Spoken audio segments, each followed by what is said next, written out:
as a final move, in a relationship that has become hostile, ratings agency Fitch has downgraded Afreximbank to junk and withdrawn future ratings. Fitch Ratings on Wednesday, yesterday, downgraded the African Export-Import Bank's long-term issuer default rating to double B plus from triple B minus, officially placing the Cairo-based lender in the junk territory.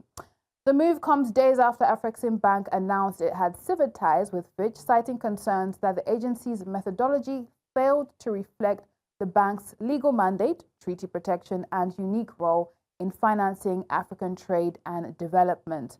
With the Afreximbank-Fitch relationship severed, where do investors turn? And could this impact the bank's access to capital markets or its borrowing costs? Going forward, we have to break this down for us the Chief Policy Advisor at Optima Policy, Eniola Sonuga. Good morning. It's great to have you in. Good morning, Joanna. It's great to be here. Yes, and I mean, this news of the downgrade, the recent downgrade, this has been happening for a while, happened just over less than 24 hours ago. What impact are we seeing perhaps on its bonds for investors and all of that? Yes, so we're already seeing immediate reactions. Afreximbank's bonds, according to Bloomberg, for example, have plunged after Fitch cut its credit ratings to junk status. So Afreximbank's dollar notes, which are due in about 2031, have fallen by the most since they were launched in 2021, and they've dropped about 2.16 cents on the dollar to 86.972, I believe. So we're seeing immediate reactions. Like you said, it's been a very recent development, less than 24 hours. So it's left to be seen how investors continue to react as the impasse continues. And we know at the heart of this whole debacle is the preferred creditor status, right? So can you unpack that for us and what it means, why it's such a sticky point between the two parties? Yes, so preferred creditor status essentially means that a lender is first in line to be repaid in the event that a borrower defaults on its loans or restructures its debts.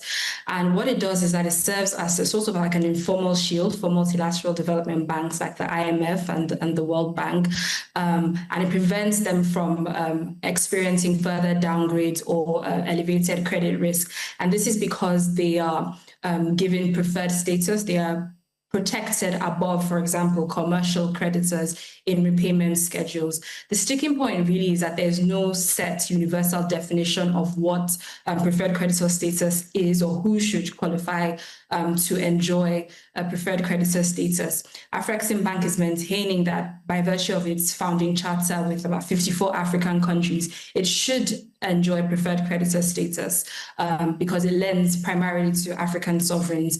If you look at how the bank is financed, one of the ways is through equity by African governments and institutions, and also by deposits by central banks. So Afreximbank is maintaining the position that they lend primarily to sovereigns, and then therefore they should enjoy preferred creditor status. However, Fitch, on the other hand, has disagreed with this point.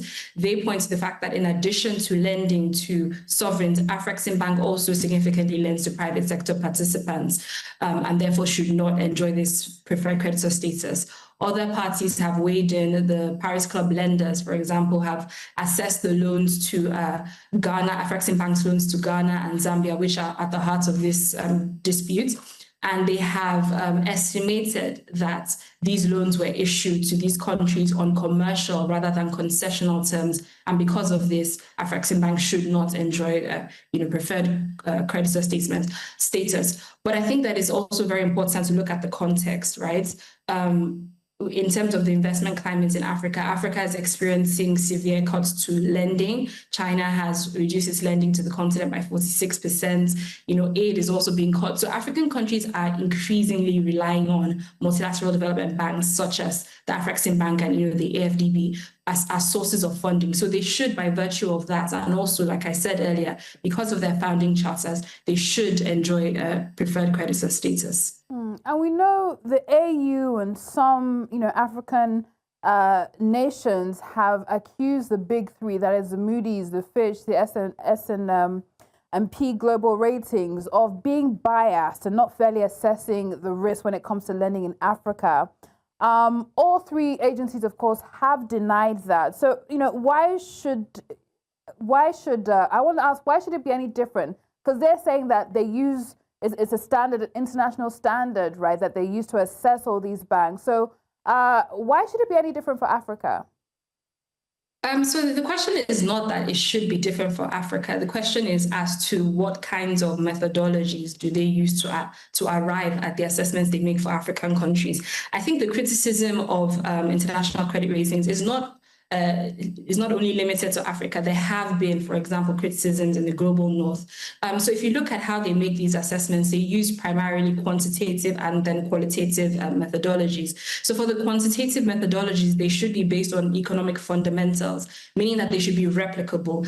An agency outside of the big three should be able to take their methodologies, take the same data, and when they run it through the calculations, they should arrive at the same credit rating. But studies have been done to show that this is in fact not the case, and there's a lot of divergence in how these credit rating agencies arrive at their assessments. In addition to that, the three main credit rating agencies themselves often diverge significantly on credit ratings for one institution or one sovereign. So there are questions as to what is the credibility of their methodologies. There's also questions as to bias. Credit rating agencies are influenced heavily by investor perceptions, and when the investors generally perceive that lending to a particular region, such as Africa, is risky, that will influence the credit rating methodologies. And then lastly, I think the main problem is the issue of subjectivity in their credit rating methodologies. That's the qualitative part. Aside from having these economic fundamentals that they assess, there are also committees within these rating agencies that sit behind closed doors and make assessments and discuss what exactly will be the final ratings on institutions or sovereign.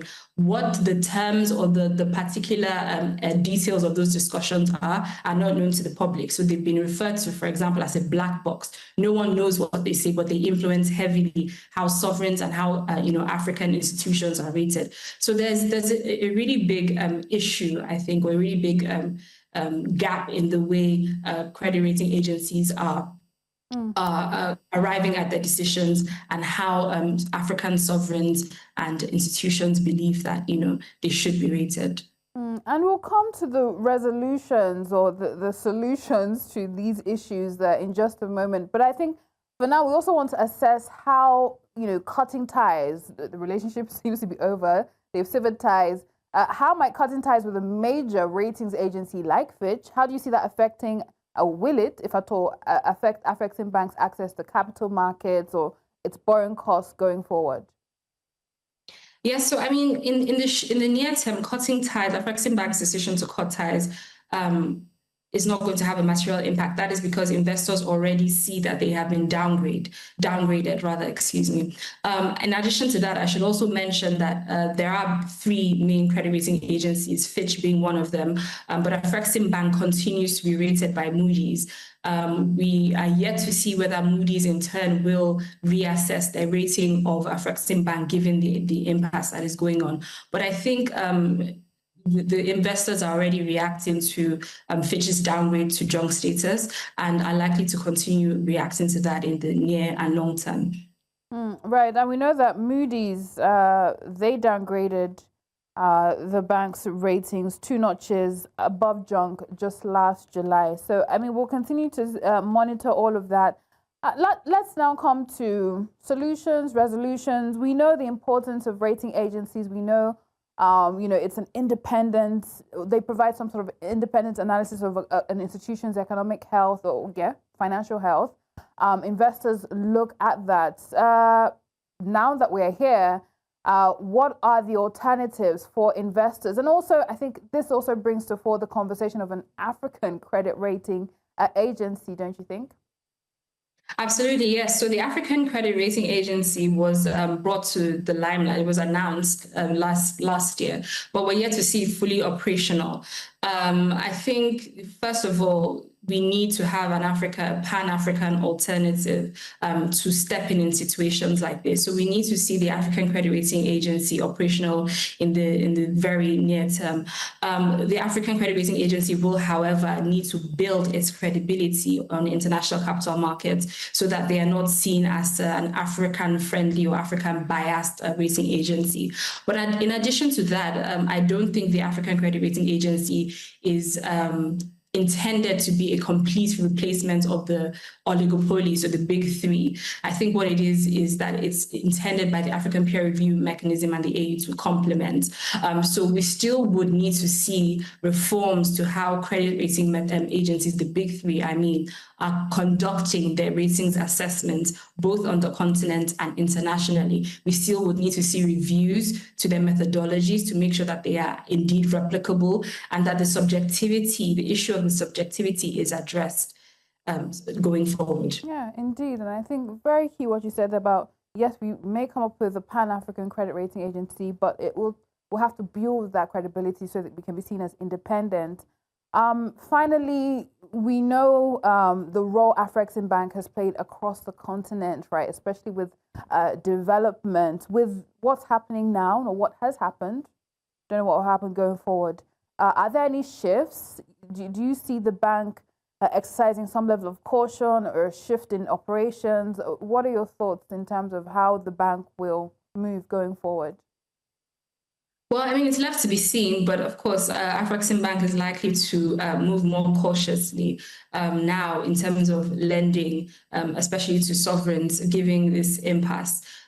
We know that the main crux of the disagreement was defaults on their loans that they had issued to Zambia and Ghana, which became non-performing, or according to Fitch, became non-performing. So we're likely to see that have an influence on the bank's issuance of sovereign loans. We know that aside from sovereign loans, they also issue to the private sector. So maybe it could be a possibility that they might shift and focus a bit more on private sector lending. But I think given their charter and that they are founded primarily as a Pan-African lending institution for African sovereigns, I think they would continue to lend to sovereigns, but they would be a bit more cautious. But it's left to be seen how they react going forward. All right, thank you very much for your perspective and the insight and explanation with what's going on now. Eniola Sonuga, the Chief Policy Advisor at Optima Policy.